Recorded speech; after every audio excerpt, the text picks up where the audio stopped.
Almost good afternoon. Let's start with you, Secretary. Yeah, thanks. Secretary Ralph, Yes. go ahead. Well, first and foremost, we had a briefing, as mentioned by Daphne earlier, by DEDA, with the President insofar as inflation is concerned. And the good news is that inflation is on a downward trend. Last year, inflation was about 6.1%. Today, we're roughly at 3.3%. We expect inflation to go down to 2.5% by September. At ang pinakamahalaga, palagay ko, meron tayong sapat na bigas at hamon sa Pasko. Short and sweet. Let's before we go on to Secretary Laurel, you did mention how we stand in the global inflation reports. We are the global inflation Yes. is 5.9. That's correct. Sa buong mundo, ang inflation rate more or less mga 5.9%. So tayo naman dito, 3.3% lang. So nararamdaman na natin yung mga nagagawa ng ating pamahalaan. Thank you. Okay, Secretary Laurel, go ahead. Well, as far as ASF is concerned, the first 10,000 doses will be finished, vaccination will be finished by end of the month. And the schedule for the award for the next 450,000 doses is October 10, of which we will take delivery of 150,000 doses by then. But we hope to complete the procurement of 600,000 doses by end of December this year. Okay, thank you. Let's open the floor to questions. Okay, Harley Valbuena, DZME, all the way in the back. Please pass the mic. Alexis, thank you. Hi, good morning. Thank you, Ms. Daphne and secretaries. Sirs, it is already the Burr months and nabanggit niyo po kanina, Secretary, meron tayong sapat na hamon sa Pasko. So, do we expect the inflation to rise as the Christmas season nears? Well, normally, seasonal naman yan. Tuwing fourth quarter, tumataas ng konti. Pero like I said, we expect it to be within the target range of the BSP of anywhere between 2 to 4%. So for the full year, we're looking at the total inflation rate to be about 3.4%, more or less. No? And the beauty about reducing inflation is that your GDP growth goes up and more jobs can be created, your borrowing cost goes down, and it will be good na magkakaroon din kami ng BSP meeting by October, and possibly we can reduce interest rates further. Mas maliit ngayon yung interest rate na babayaran ng gobyerno, pero higit sa lahat, pababa na rin yung interest rate, halimbawa sa credit card ni Juan de la Cruz, papunta sa Pasko. Okay. Ann Soberano, Bombo Radio. Secretary Recto, good morning. Sir, according to Global Credit Watcher, itong Moody's, Yes. binigyan ng Baa2 investment grade credit rating ang Pilipinas with a stable outlook. Secretary, saan po natin pwede ma-attribute na na-maintain ng Pilipinas ang malakas na investment outlook despite global economic environment? Thank you.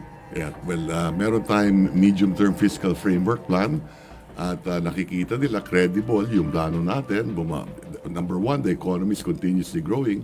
Second quarter growth was 6.3% for the entire year, 6.1% for the first 2 years of the president. On the average, 6 to 6.1%. One of the highest for all presidents since we began tracking GDP. And like I said, our fiscal framework plan is to reduce that deficit to about 3.8% by 2028. So we're just following that plan. No? At nakikita natin yan, yung mga spreads natin pababa. So pag umutang ang Pilipinas, mas mababa ang interest rate. No? We did get a credit rating upgrade from RNI. This is a Japanese rating agency, and conscious tayo sa programa natin Road to A.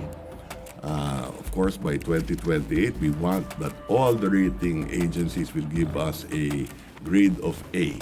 Kahit A minus pwede na.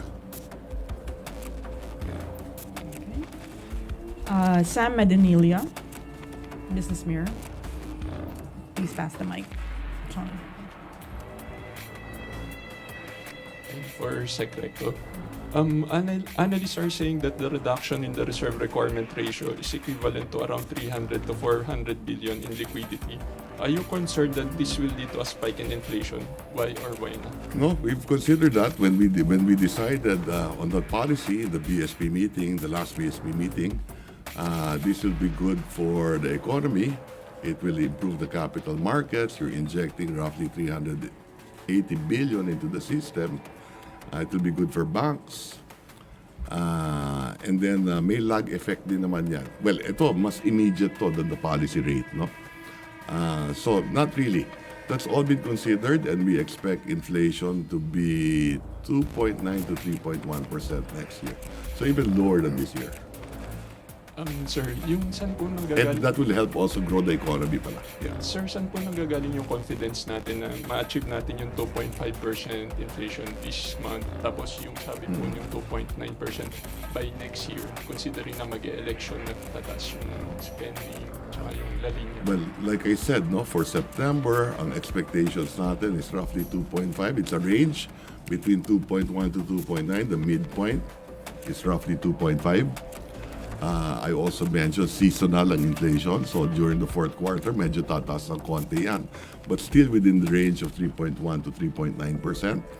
And next year, based on the models that we have, we're looking at 2.9 to 3.1%. Thank you. Okay. Christian Isores, Radio 630. Good morning, Secretary Recto. Yes. You mentioned 2.5% yung expected nating inflation by September. Yes. But what could be the possible challenges na pwedeng umangat sa ulit given na parang tumataas po ulit yung presyo ng petrolyo? And ano po ba yung current na monitor natin sa rise inflation? Yes. Well, the biggest problem is yung gera sa Middle East. Kung yan ba, lalaki yung gerang yan. Diba? But since in September, you only have, a week to go. So palagay ko, we're on track with regard to the inflation target for September. But our biggest challenge really is external headwinds. No? And one would be the war in the Middle East. No? So we don't want that to go out of hand and possibly oil price increases, which we have no control over. No? There is a pressure also on electricity rates to go up, but the President has decided to spread that out to roughly 36 months. No? Para hindi masyadong tumaas din yung inflation rate or yung binabayaran ng consumer natin sa electricity. So I think everything is manageable.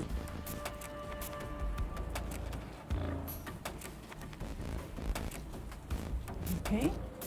Left Narciso, DZRH. Secretary, sabi niyo po kanina ay nararamdaman ang mga ginagawa ng pamahalaan kaya bumababa yung inflation. Ano po dun sa mga ginagawa na yung nagkaroon ng malaking impact? Maraming ginagawa ang Secretary of Agriculture. Yung tariff reduction, palagay ko, nag-uumpisa na rin makatulong yan. But we expect that to further go down in the coming months.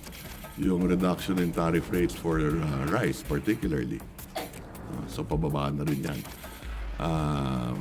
I think 1% bumaba ang presyo ng konti. And may lag effect yan. It takes a few more months. No? When you reduce tariffs, it takes a few more months before you can feel the entire effect. So hopefully by tama-tama pagdating ng Pasko, medyo mas mababa na siguro ang presyo ng bigas. Okay.